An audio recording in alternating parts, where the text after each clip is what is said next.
Good! Ah, écoutez, aujourd'hui, on débute notre survol sur le livre des Actes. J'ai appelé cette série-là une mission surnaturelle, OK? Parce que le livre des Actes, c'est comme incroyable. Comment est-ce que tout est surnaturel. Même, je disais ça là, dans le petit mot que vous avez reçu dans l'hebdomadaire, dans le courriel. On aurait pu appeler le livre des Actes les Actes du Saint-Esprit.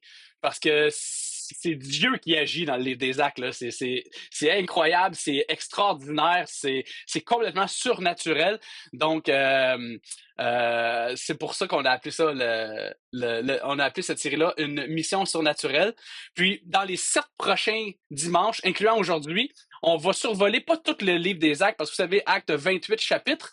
Puis, mais j'aimerais qu'on puisse prendre le temps pour survoler la première partie du livre des Actes. Vous savez, il y a plusieurs parties au livre des Actes, et la première partie, c'est du moment où est-ce que Jésus s'en va jusqu'à temps qu'il y ait la persécution à Jérusalem, puis là, l'Évangile, elle s'en va tout partout en dehors de Jérusalem. Donc, on va regarder là, les premiers moments ensemble euh, dans le fond, de l'établissement de l'Église. Juste pour vous aider un peu avec le contexte, peut-être vous n'avez pas beaucoup étudié le livre des Actes ou le contexte de la Bible, mais le livre des Actes était écrit par Luc. Okay? Luc, c'était un médecin, c'était un docteur qui faisait partie de l'équipe avec Paul. Donc, il faisait des voyages missionnaires avec Paul, il a passé du temps avec Paul, il a passé du temps avec plein de témoins de la résurrection, des témoins de Jésus. Et c'est lui qui a écrit l'Évangile de Luc. Hein, quand, vous savez, quand il écrit l'Évangile de Luc, c'est un peu comme la biographie de la vie de Jésus. Il écrit une lettre à Théophile. Sérieusement, je ne sais pas c'est qui Théophile, puis il n'y a pas grand monde qui sait vraiment c'est qui Théophile, mais Luc 1 nous dit que Luc a pris vraiment le temps de regarder comme il faut les faits, parler avec des témoins avant d'écrire sur la vie de Jésus, parce que il écrit sur la naissance de la vie de Jésus avec des détails incroyables. Probablement même Marie est une personne qu'on croit là, que Luc aurait rencontrée pour justement préparer ses écrits, parce qu'il y a des choses qui sont écrits dans ces évangiles que juste Marie quasiment peut comme avoir dit à Luc.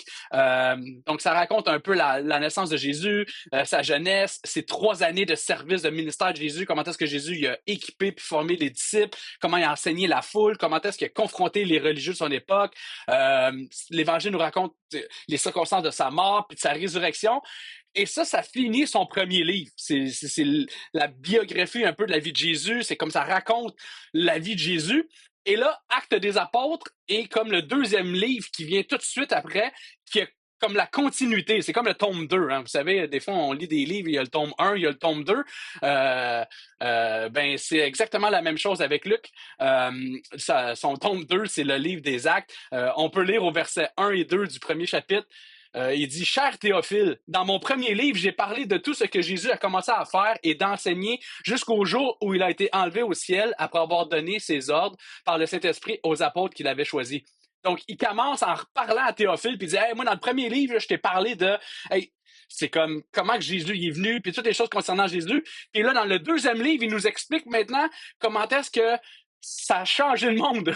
Comment est-ce que l'établissement, le produit de la venue et la résurrection de Jésus, qu'est-ce que ça l'a produit si bas sur la terre? Donc, l'Évangile est expliqué comment est-ce que Jésus était venu puis il avait accompli le plan de rédemption.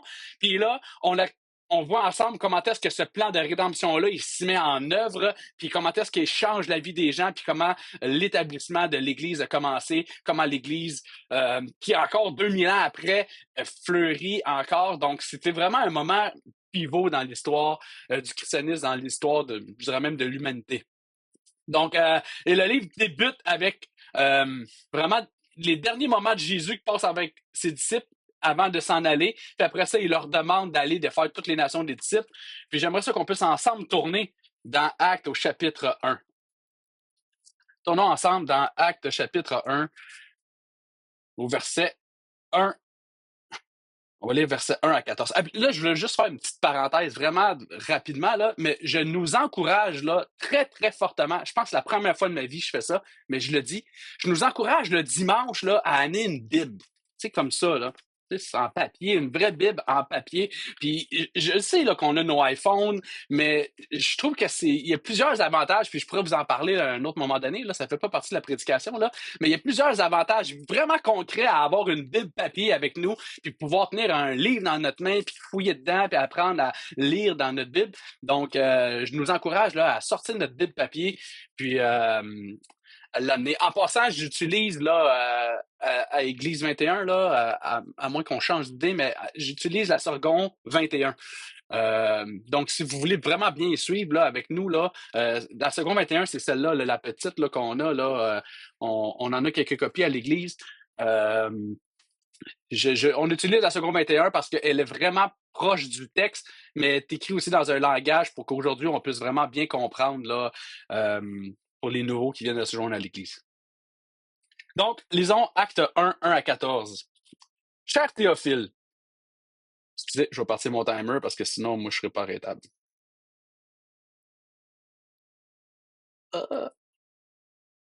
Bon, Acte 1, 1.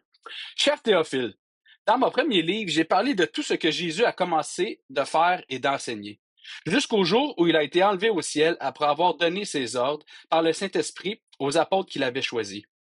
Après avoir souffert, il se présenta à eux, vivant, et leur en donna de nombreuses preuves pendant 40 jours. Il se montra à eux et parla de ce qui concerne le royaume de Dieu. Alors qu'il se trouvait en leur compagnie, il leur recommanda de ne pas s'éloigner de Jérusalem, mais d'attendre ce que le Père avait promis. Ce que je vous ai annoncé, leur dit-il. Car Jean a baptisé d'eau, mais vous, dans peu de jours, vous serez baptisés du Saint-Esprit.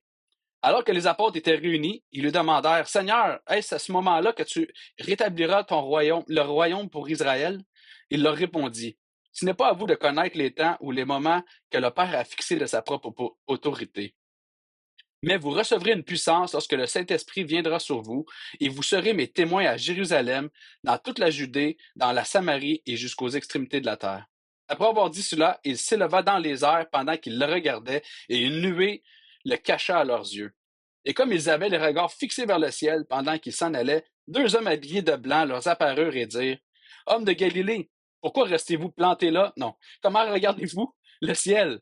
Ce Jésus qui a été enlevé du milieu de vous reviendra de la même manière que vous l'avez vu aller au ciel. Alors ils retournèrent à Jérusalem, dans la colline appelée Mont des Oliviers, qui est près de Jérusalem, à la distance d'1 kilomètre environ. Quand ils furent arrivés, ils montèrent à l'étage dans la pièce où ils se tenaient d'ordinaire. Il y avait là Pierre, Jean, Jacques, André, Philippe, Thomas, Barthélemy, Matthieu, Jacques, fils d'Alphée, Simon le Zélote et Jude, fils de Jacques. Tous persévéraient d'un commun accord dans la prière avec les femmes, avec Marie, la mère de Jésus, et avec les frères de Jésus.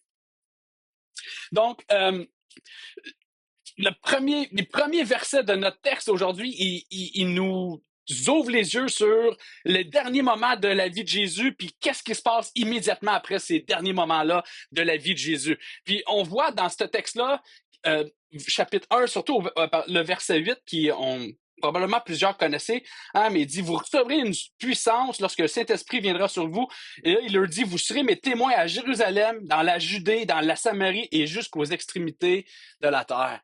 Puis la première chose qui me frappe aux yeux, moi, quand j'ouvre ce livre-là, c'est de voir que Jésus demande à ses disciples d'accomplir quelque chose qui est juste impossible. c'est comme juste impossible à faire. Et c'est gros, OK? Ce texte-là, là, Acte 1:8, avec Matthieu 28, que je vous ai parlé dans les dernières semaines, puis qu'on parle souvent, c'est ce qu'on appelle aujourd'hui la Grande Commission. Hein? C'est quoi ça, la Grande Commission? Non, c'est pas d'aller acheter une livre de beurre au IGA, une commission. La Grande Commission, c'est important, c'est les dernières paroles de Jésus, puis c'est la mission que Jésus a laissée à ses disciples. C'est la mission, c'est comme ses dernières paroles. Hein. Je sais pas si vous avez déjà parlé avec quelqu'un, puis c'était ses dernières paroles, où la personne était consciente que c'était ses dernières paroles, mais quand c'est tes dernières paroles, tu dis pas n'importe quoi. Quand c'est tes dernières paroles, puis là, c'est les dernières paroles que Jésus vient de passer 3 ans avec les gars, là, puis avec ses disciples, les dernières paroles qu'il leur donne, là, c'est des paroles hyper importantes. Puis il est en train de laisser ses dernières instructions. Puis il est en train de leur dire, allez et faites de toutes les nations des disciples. Puis en commençant à Jérusalem, en Samarie, en Judée, jusqu'aux extrémités de la terre, je veux que vous soyez mes témoins partout. Que vous puissiez témoigner de ce que moi j'ai fait dans votre vie à tout le monde jusqu'aux extrémités de la terre. Comme je viens de dire, c'est juste gros. C'est juste comme, c'est énorme comme objectif. OK? Imaginez-vous, là, comment 11 jeunes d'environ 17 à 22, 23, 24, 25 ans peut-être. Écoutez, les disciples, là, on voit des photos, je sais pas si vous avez déjà vu, là, mais des fois, on regarde des films, là, tu sais. Là, c'est des dudes avec des grosses barbes, là, tu sais, puis là, ils ont l'air d'être dans la quarantaine. Tu sais, ils ont l'air, ouais, mon âge quasiment, là, tu sais, là, dans la trentaine, dans la quarantaine. Ça, c'était pas les disciples. Jésus, il avait 30 ans quand il a commencé son ministère. Là. Fait en partant, là, 30 ans, là, c'est l'âge de NC à peu près. Là, hein? NC, il a 31, si je me trompe pas. OK? Fait que là, wow! Hein, vous voyez, là, on descend là, les attentes. Là. Puis là, après ça, les disciples, eux autres, ben, pour que Jésus soit leur maître, il fallait qu'ils soient vraiment pas mal plus jeunes que lui. OK? C'était des jeunes adultes, là. On estime à peu près à 16, 17 ans peut-être, jusqu'à une vingtaine d'années. On sait que Pierre était marié, avait des enfants quand on lit plus tard dans les Écritures. Mais c'est 11 jeunes, là, c'est comme de 16, 17, 18, 19, 20 ans, puis Jésus, il les regarde, puis il dit, hey, là, vous autres, là, les gars, là, vous allez être mes témoins, là, ici à Jérusalem, là, mais en Samarie, en Judée, jusqu'aux extrémités de la terre, partout, là, je veux que vous allez annoncer, puis vous enseigner les gens tout ce que je vous ai prescrit. Ouais, je sais pas comment j'aurais réagi, je sais pas comment tu aurais réagi, mais sérieusement, il devait y avoir comme un mixed feeling. Là. Ça devait être super comme Yes, sir! Parce que là, rappelez-vous, là, ils viennent passer 40 jours avec eux autres à leur enseigner sur le royaume. Fait que là, eux autres, là, c'est comme Yes, c'est Jésus, là, ça fait comme au-dessus d'un mois qu'on est avec lui, ils sont comme full primés, ils sont full comme enthousiastes, puis d'un autre sens, ils sont comme mais ça se peut pas. C'est comme impossible à faire. Comment tu veux on est 11? T'sais, on est plus que ça en Zoom aujourd'hui là, sur notre Google Meet. Les autres, là, c'est comme. Puis on a beaucoup plus de sagesse, là. C'est comme 11 jeunes adultes. Et comme. Tu sais, dans l'adolescence, quasiment, c'est comme. C'est vraiment impossible. Puis en plus, tout ça sans Internet, pas d'avion, pas de cellulaire, pas de téléphone, pas d'auto. Il n'y avait rien qu'on a aujourd'hui. Là. Regardez, aujourd'hui, là, on peut se voir sur Google Meet. Fait que là, on peut se dire, hey, je peux aller facilement jusqu'aux extrémités de la Terre. Ah non, eux autres, il y avait des sandales puis des chameaux. Là. C'est comme... euh, c'est énorme comme objectif. Imaginez-vous que Jésus, il se connecte là, à notre rencontre aujourd'hui. Là. Jésus se connecte et il dit, ah, écoutez, là, la gang d'Église 21, moi, j'ai une mission pour vous. Là. Je veux qu'à Montréal, dans le Grand Montréal, au Québec, jusqu'aux extrémités de la terre, vous fassiez des disciples de toutes les nations, puis vous me témoignez jusqu'aux extrémités de la terre. Comment qu'on réagirait? Sérieusement, en tout cas, probablement qu'on aurait le même sentiment comme je viens de vous dire. D'un côté, on ferait comme, hey, c'est comme, je vois Jésus, ah, on capoterait. Mais on serait super content, puis en même temps, on ferait comme, mais ça se peut pas, c'est impossible, la mission est juste trop grande. Elle est trop grande. Puis les disciples devaient se sentir comme ça. Ils devaient être comme autant avoir peur d'un côté ou trouver ça que c'est gros, mais d'un autre sens, ils devaient être comme juste excités. Ils devaient trouver que c'est tellement important si on se met dans si on se met dans leurs sandales, là, on se met dans leurs souliers, là, c'est comme Jésus, c'est toi qui as choisi, tu sais, pour accomplir quelque chose d'une importance capitale, d'être son représentant, son ambassadeur. Jésus, il leur donne quelque chose, il leur demande quelque chose qui donne un sens à leur vie. Quelque chose d'excitant, de passionnant, mais quelque chose qui est quand même impossible. Donc, on a là ce contexte-là, là, les disciples, ils sont comme, wow, grosse mission, c'est impossible, mais en même temps, c'est excitant, c'est important. Puis là, Jésus, il est incroyable. Parce que là, il leur dit ça, il leur donne une mission impossible, il leur dit quelque chose qui est excitant, puis la première chose qu'il leur dit de faire, là, imaginez-vous, là, ils reçoivent une mission là, hyper importante. Là. Jésus leur donne les dernières paroles, mais la première étape, c'est mais allez attendre. Ah, t'es sérieux, Jésus, là? comme, hey, tu viens de me primer pendant comme 40 jours à me parler du royaume. Tu viens de me, tu sais, là, je suis prête, là, puis là, tu me dis, mais attendez. Regardez au verset 4, là, il dit, alors qu'ils se trouvaient en leur compagnie, il leur recommanda de ne pas s'éloigner de Jérusalem, mais d'attendre ce que le Père avait promis. Ah! Qui aime ça, attendre? Hein? Qui aime attendre? Moi, je suis tellement impatient, là. Je déteste attendre, là. Hier, c'est-tu hier? Hier ou avant-hier? J'étais en voiture. Ah, c'est avant-hier, je pense. Je m'en allais souper au restaurant pour la Saint-Valentin. J'étais très, très en amour. Puis là, le char en avant de moi, il avançait pas. Puis, hey, mon ami, là, j'ai klaxonné. Puis là, c'était comme, là, Rachel était comme, ah, klaxonne-les pas une autre fois, là. Tu sais, là, relax, là. Tu sais, là. On n'aime pas ça attendre. Je me sentais impatient. Des fois, c'est attendre qui est la mission impossible. Tu sais, là, Jésus leur donne une mission impossible, puis là, il leur dit d'attendre en plus, tu sais. Puis, euh, on voit, Jésus leur dit, attendez. Puis, comment que les disciples ont réagi? Hein? Les disciples, pour une fois, OK, c'est rare qu'on voit ça, là, mais pour une fois, les disciples, ils réagissent bien. Hein? Pour une fois, les disciples, là, ils font ce que Jésus leur demande de faire. Ils ont une réaction qui est d'obéir. Ils ont décidé de dire, hey, nous, on va obéir, puis vraiment, on va, on va attendre. OK? Il aurait pu avoir une réaction charnelle. Il aurait pu avoir une réaction comme ils sont habitués d'avoir. Hein? Probablement, il aurait pu chialer. Ça, c'est un sport qu'on a au Québec, là. Je pense que c'est un sport national, le chialage. Hein, il aurait pu chialer, ben là, c'est ben trop dur, hein, Seigneur, voyons donc. Hey, en plus, tu t'en vas, tu sais. C'était déjà dur quand t'étais là, imagine-toi, là, t'es plus là, hein. Hey, franchement, pourquoi tu me demandes ça à moi? C'est injuste, là. Moi, il faut que j'aille m'occuper, là, de ma business. Ou peut-être qu'il aurait pu, peut-être pas chialer, mais juste faire comme, qui est fou, lui, oublie ça, moi je m'en vais. Il aurait pu juste fuir. Je me dis, hey, je vais aller me cacher, moi, en Galilée, là, hein, je vais aller me cacher sur le lac. Il aurait pu juste décider de trouver des excuses. Hey, je peux pas, je suis trop occupé, j'ai des choses plus importantes à faire. Il aurait pu décider de fuir. Ou peut-être qu'il aurait pu décider, là, ça, probablement Pierre, c'est ça qu'il y avait en lui, de dire, hey, moi je vais y aller, mais je vais foncer, peut-être baisser. Ah ouais, amène-moi-en des défis, j'aime ça, je veux, puis là, tout de suite, là, se faire des plans, puis se faire des stratégies, OK, là, pour aller aux extrémités de la tête, oui, Jacques, tu vas partir avec ta famille, puis là, vous allez vous en aller dans le nord, puis là, toi, là, Thomas, tu vas t'en aller dans l'est, puis hein, il aurait pu tout de suite faire plein de plans comme ça, mais non, c'est pas ça qu'ils ont fait. Les disciples, ils étaient, euh, ils étaient sûrement excités, ils étaient sûrement contents, mais ils ont décidé d'écouter Jésus, ils n'ont pas fui, ils n'ont pas décidé de chialer. Ils n'ont pas foncé comme peut-être la première. Euh, Ce qu'ils ont décidé de faire, c'est qu'ils ont décidé d'obéir, puis ils ont attendu.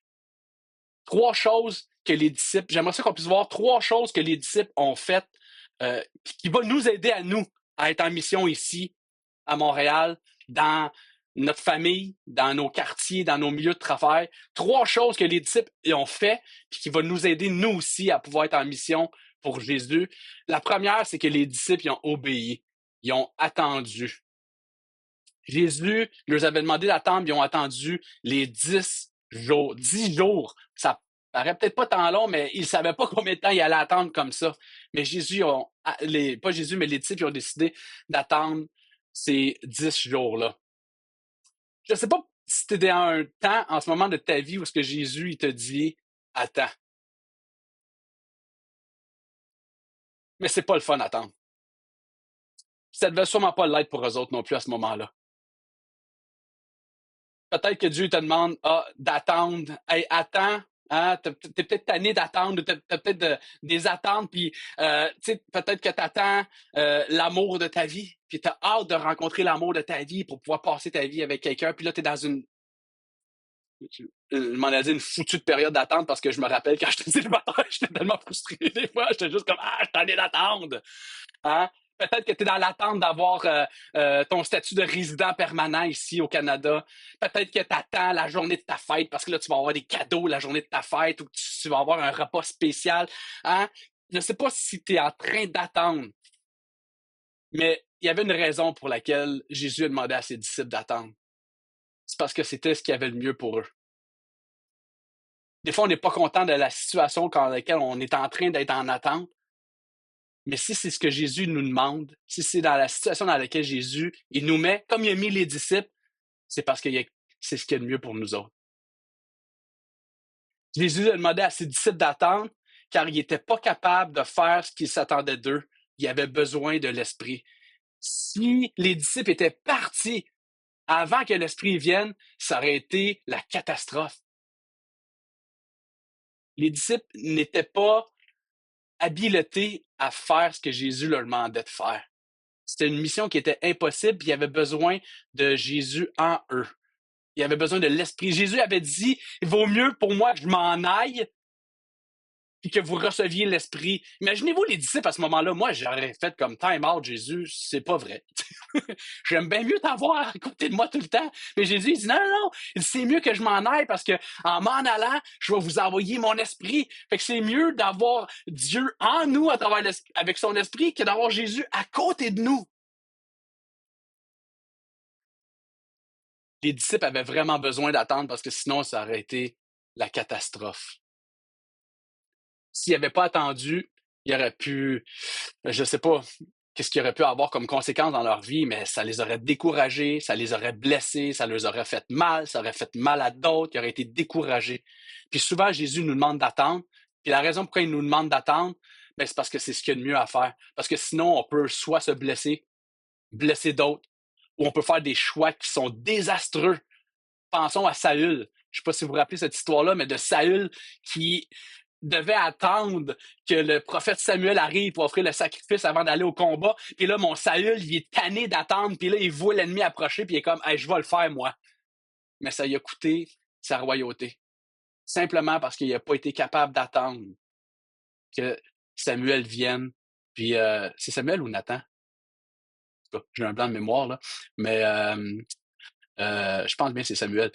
Que Samuel, le prophète Samuel, il vienne, puis qu'il vienne faire. Ça lui a coûté sa couronne parce qu'il n'a pas été capable d'attendre. Si Dieu te place dans un moment d'attente, vois pas ça comme une punition de Dieu, mais vois ça comme Jésus qui prend soin de toi, puis qui t'aime, puis il veut ton mieux.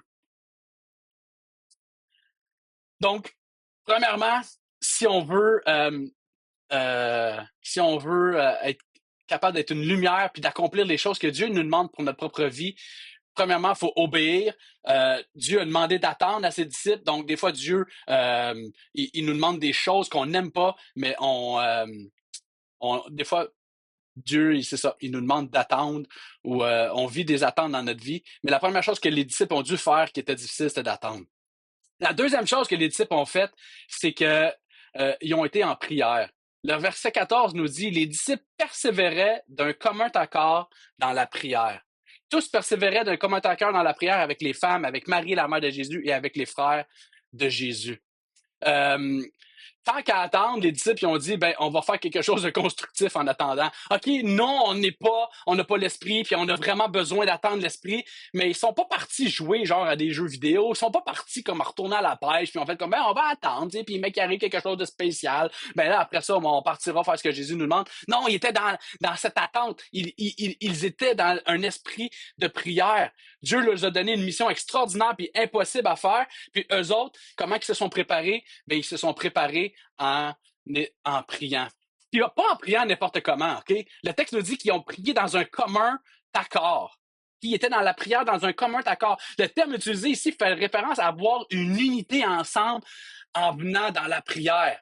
Les disciples s'entendaient ensemble puis étaient unis dans la décision de prier puis de dire « Hey, on demande à Dieu de venir, de nous l'envoyer. On demande à Dieu de venir intervenir. » Puis vous savez, ça, c'est anormal.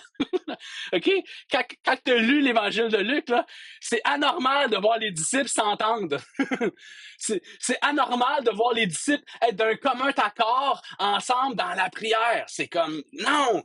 Comme une couple de semaines avant, les gars, ils s'astinaient sur le chemin avec Jésus en disant « Hey, Jésus, c'est-tu moi qui va être à ta droite? Moi, je veux être à ta gauche. » Puis on veut être les premiers dans le royaume. Puis là, il y a comme quelque chose de complètement différent. Ils prient dans un commun accord. Ils passaient leur temps ensemble. Ici, l'idée là, de, de, de, de, de, de, de- de cette vie de prière-là, là, c'est que le texte nous dit même dans la fin de l'Évangile de Luc, là, c'est comme la fin de l'Évangile de Luc puis le début de Actes des Apôtres se répètent, mais avec des mots différents.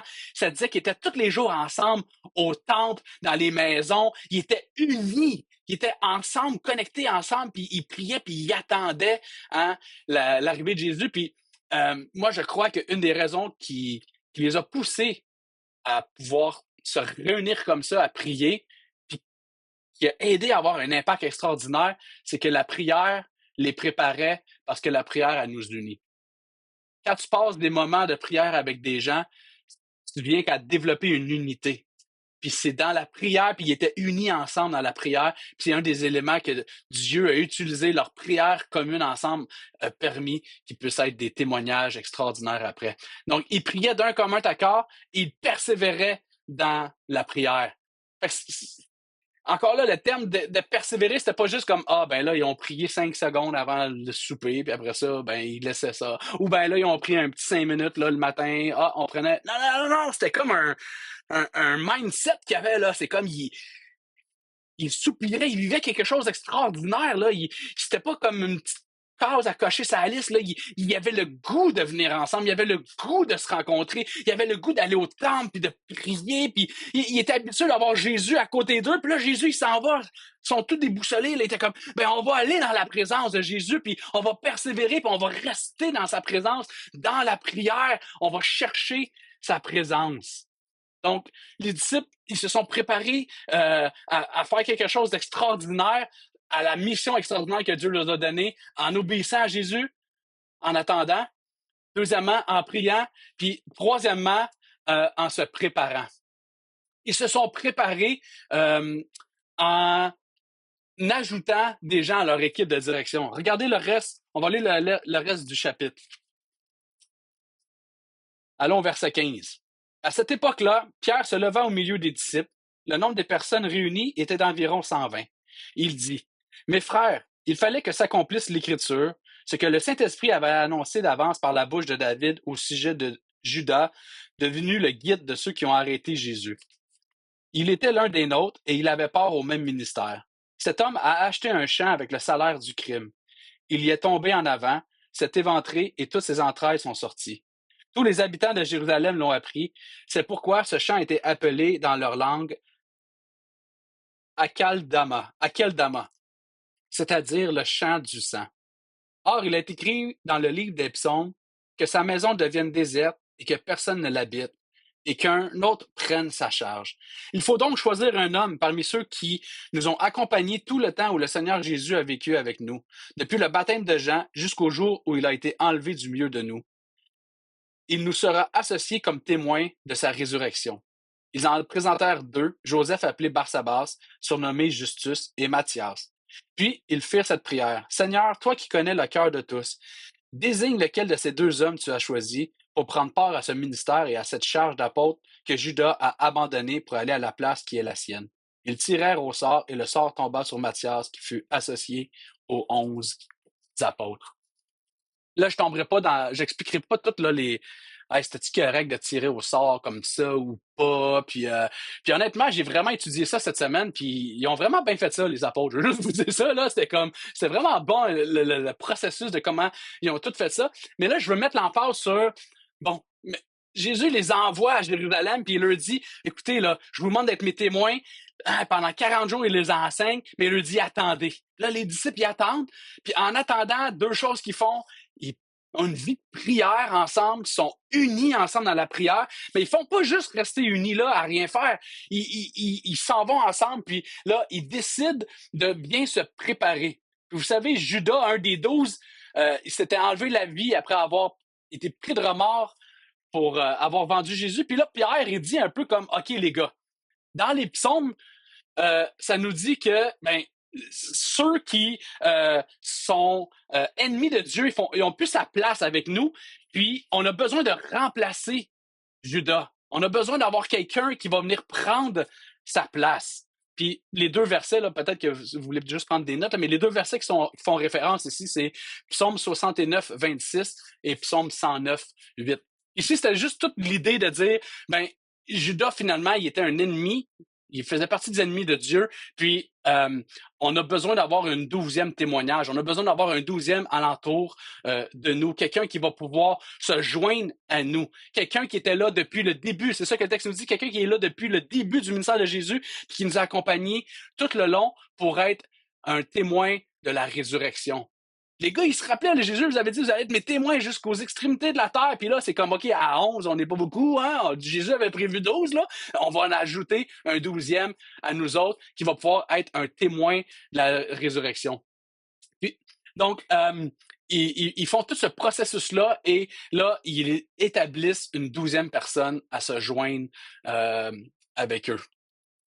Vous savez, pour arriver à la conviction que Dieu leur demande d'ajouter une personne à leur équipe, le texte ne nous dit pas comment est-ce que Pierre qui est arrivé. Tu sais, nous, on lit ça et on fait comme wow, c'est vraiment weird, là. Tu sais, comment tu peux pogner un petit bout de verset de même dans le psaume, puis un autre psaume qui est comme le psaume 109, le psaume 69, puis tu reviens ensemble, puis tu fais comme hey, let's go, on a besoin d'ajouter un 12e. C'est évident, les gars. Je sais pas, je connais pas l'herméneutique de l'apôtre Pierre, mais le contexte dans lequel le texte nous est dit, c'est les gars, ils sont en feu pour Jésus. Là. Les gars, ils sont constamment au temple. Les gars puis les filles, là, ils sont constamment en prière. Donc, pour moi, c'est clair que l'Esprit de Dieu, puis c'est ce que Pierre il dit. Hey, selon ce que l'Esprit dit, l'Esprit de Dieu a vraiment guidé Pierre. C'est-tu à travers ses temps de lecture, qui a entendu les Écritures, c'est-tu à travers les temps de prière, comment? Mais une chose qui est dure, c'est que Dieu l'a dirigé à dire, OK, on a besoin d'ajouter une 12e personne. Puis là, il décide de trouver une 12e personne. Les disciples ne sont pas restés oisifs. Jésus leur a demandé quelque chose d'extraordinaire, puis ils ne sont pas restés oisifs. D'un côté, on dit, on va prier, on va rechercher la face de Dieu. Puis d'un autre, ils ont dit, qu'est-ce qu'on va faire pour se préparer? Hein? Ben, ils ont dit, ben, on va ajouter un autre apôtre à notre équipe. La tâche, elle va être grande. Il y a beaucoup de gens à aller témoigner. Il y en avait 12 avant. Puis là, il y avait tout aussi cette... Là, je ne veux pas embarquer dans toute l'eschatologie, mais il y a toute l'idée, là, il y a 12 tribus d'Israël, il va y avoir les 12 apôtres qui vont juger les 12 tribus d'Israël. Donc c'était clair qu'il en manquait un. Fait qu'ils sont pas restés assis sur leur steak, comme on dit en bon québécois, mais ils ont dit, hey non, on va se préparer comme il faut. Puis là, ils trouvent les deux gars. Il y en a deux qui se qualifient. Puis là, c'est comme, bon, on va prier, on va demander à Dieu de nous diriger, de savoir c'est lequel des deux. Imagine-toi la scène, OK? Imagine-toi, là, les deux là, sont là, OK? On lit ça, là, puis on perd un peu comment que c'était, mais imagine-toi là, la scène, là, t'es dans la chambre haute, genre, puis là, hey, après avoir fait des vérifications, ils trouvent deux, puis là, ils sont comme, hey, on va en choisir un des deux. Imagine-toi que t'es un de ces deux-là. Imagine-toi, là, le petit moment de nervosité, là, t'es comme, aïe, aïe, aïe, tu sais, je vais-tu être choisi, tu sais, je vais-tu comme sortir pour être comme un des 12, tu sais, je vais me faire associer à eux autres. Il devait y avoir comme quelque chose qui était comme excitant à ce moment-là. Puis là, c'est comme, imagine-toi que comme, boum, yes, c'est ton nom qui sort. Là, t'es comme, ah, yeah! Tu dis yeah, mais c'est parce que tu sais pas encore ce qui s'en vient, là, mais c'est un privilège qui devait être extraordinaire pour ce gars-là de pouvoir se joindre à l'équipe, de pouvoir se joindre aux 12 apôtres. Donc, les disciples sont pas restés à rien faire. Dieu leur a donné une mission impossible. Ils auraient pu être découragés, mais ils ont dit non, on va se préparer, on va écouter qu'est-ce que Dieu il veut pour nous, on va attendre le bon moment. Et pendant qu'on attend, on va prier, on va implorer, on va travailler notre unité. Ils ne sont pas restés oisifs. Puis d'un autre sens, on va bien se préparer, on va ajouter du monde à notre équipe parce que quand ça va être le moment, on veut vraiment être capable de pouvoir obéir, on veut vraiment être capable de faire ce que Dieu nous demande euh, de faire. Vous savez, après-midi, moi puis toi, là, on a ce même privilège que ces disciples-là. Ou que le disciple qui a gagné puis qui a gagné, que l'Esprit a dirigé puis qui a amené à s'ajouter aux 12. Si t'es un enfant de Dieu, si t'es un disciple qui suit Jésus, Jésus, il te demande et il me demande la même chose qu'aux 11, qui est d'aller puis de rendre témoignage jusqu'aux extrémités de la terre. C'est exactement la même chose que Dieu nous demande. Ce qu'il a dit aux disciples là, avant de quitter, là, il nous dit à nous, là, Église 21, la même chose. Je veux que vous soyez mes disciples à Montréal, mais il ne dit pas juste de rester à Montréal. Puis on a besoin d'avoir un témoignage à Montréal, mais il veut qu'on commence notre témoignage ici à Montréal, puis il veut que notre témoignage il puisse aller jusque partout, jusqu'au bout du monde. C'est pas juste pour Pierre, Jean puis Jacques. C'est pour nous autres aussi, cette mission qui est comme impossible là, cette mission qui est grandiose que Jésus demande à ses disciples, mais c'était pas juste aux 11, nous, on est inclus là-dedans, puis on fait partie de ses disciples, puis sa mission est aussi notre mission. Puis là, je sais qu'il y a probablement comme deux réactions que tu peux peut-être avoir, OK? Une, c'est peut-être comme ça, c'est ma réaction typique. Moi, quand on me lance un challenge, là, je suis comme oh yes, sir! Amène-moi-en des défis, hein? Peut-être que hein, quand tu reçois là, une nouvelle comme ça, tu dis yes! Tu sais, tu peux être peut-être rempli de zèle puis dire let's go, moi je veux partir pour Jésus, puis je veux le faire, puis je veux embarquer. Ou peut-être que t'es comme, oh boy, tu veux juste te boucher les oreilles, tu veux juste te cacher en dessous de ta couverte quand t'entends dire, hey, faut que j'aille témoigner jusqu'aux extrémités de la terre, faut que je participe de son royaume, juste que, genre, juste que, premièrement, mon voisin, ah, faut que je parle à mon voisin, faut que je parle à les inconnus dans la rue, faut la personne au café, au Starbucks là, que je rencontre, Jésus, il veut que je sois un témoin pour lui. Ah non, je veux juste aller me cacher, je veux juste pas ça. Puis tu sais quoi? Peu importe laquelle des deux réactions, peut-être que c'était comme super. Puis probablement, moi j'ai les deux, OK?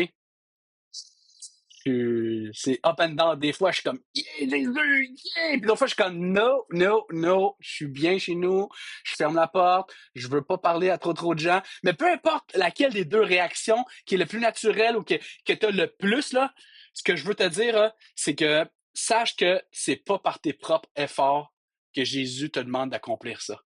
Si tu dis, ah, moi, je suis capable, puis moi, je veux, puis je suis en feu, je veux juste te dire, wow, t'es pas capable. Je ne suis pas capable. Puis si tu te dis, hey, moi, je veux rien savoir, je veux m'en aller parce que justement, je sais pas quoi dire, puis je sais pas comment faire, mais ce que Jésus veut dire ce soir, c'est correct, t'es pas capable. Puis je le reconnais, hein? Tu as besoin de moi. C'est pas nos plans stratégiques, c'est pas nos idées, c'est pas nos skills puis notre bonne manière de parler qui va faire en sorte qu'on va réussir à aller atteindre toutes les nations. On a besoin de prier, on a besoin de se préparer, mais il faut surtout laisser l'Esprit, la puissance de Dieu venir nous rencontrer, puis c'est de laisser Dieu en nous pouvoir aller accomplir la mission qui est extraordinaire que Jésus nous demande. Fait que tu aies le goût, puis tu dis yeah, ou tu dis ah non, moi je veux juste me cacher, sache que c'est pas par tes propres forces, c'est pas par nos propres forces, OK? Faut pas y aller par nos propres forces, faut y aller avec l'Esprit de Dieu. Puis la semaine prochaine, c'est ça qu'on va voir. On va voir ensemble comment est-ce que l'Esprit est venu rencontrer les disciples, comment est-ce qu'il est venu remplir les disciples, puis comment est-ce que ça a fait vraiment toute une différence qui fait qu'aujourd'hui, on connaît Jésus à cause que ces 12 personnes-là, ils ont été remplies de la puissance de Jésus, puis ont obéi à ce que Jésus il voulait pour eux. Prions. Jésus, trop souvent dans ma vie, euh, je suis distrait par plein de choses.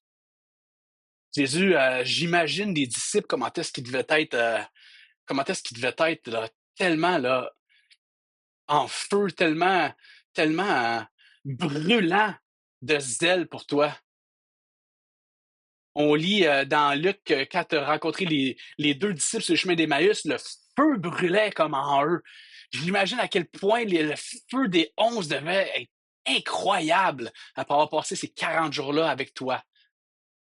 Comment est-ce qu'ils devaient avoir hâte de pouvoir y aller, pouvoir aller témoigner de toi. Jésus, trop souvent ma vie, il faut que je le confesse, elle est vraiment pas remplie de feu pour parler de toi alentour de moi. Des fois, j'ai juste le goût de me cacher puis de pas trop en parler. J'ai peur de qu'est-ce que les gens ils vont penser de moi. À d'autres moments, je suis en feu, puis là, j'ai plein d'idées, puis là, je mets tout mon espoir dans mes plans stratégiques, puis dans mes bonnes idées. Jésus, tu nous dis que c'est toi qui vas faire le travail. Sans ta puissance, c'est voué à l'échec. Sans ton intervention, Sans toi qui passe à travers nous, sans toi qui viens nous transformer, sans toi, Esprit de Dieu, qui vient rencontrer des cœurs, on peut rien faire. On a vraiment besoin de toi. Jésus, je te demande de nous aider à être patients dans notre témoignage, à attendre le bon moment. Jésus, je te demande de nous aider à vraiment croire du fond de notre cœur qu'on a besoin d'intercéder et de prier pour que tu puisses venir établir ton royaume, pour qu'un réveil puisse arriver à Montréal. C'est pas nos bonnes idées qui vont faire un changement. On a besoin d'être unis comme les disciples étaient unis dans la prière. On a besoin de se préparer. Jésus, je ne sais pas c'est quoi tu nous demandes à chacun d'entre nous de différent pour pouvoir se préparer, mais aide-nous à être prêts. Aide-nous à nous préparer et pas juste à être oisifs, parce que ce que tu nous demandes, c'est extraordinaire. Tu nous demandes de participer à l'établissement de ton royaume, puis ce qu'on va faire, comment qu'on va parler de toi, ça va permettre à des gens de sortir des ténèbres et de pouvoir passer l'éternité avec toi. Aide-nous à être patients, aide-nous à être unis dans la prière, aide-nous à bien nous préparer à être des bons témoins. Amen.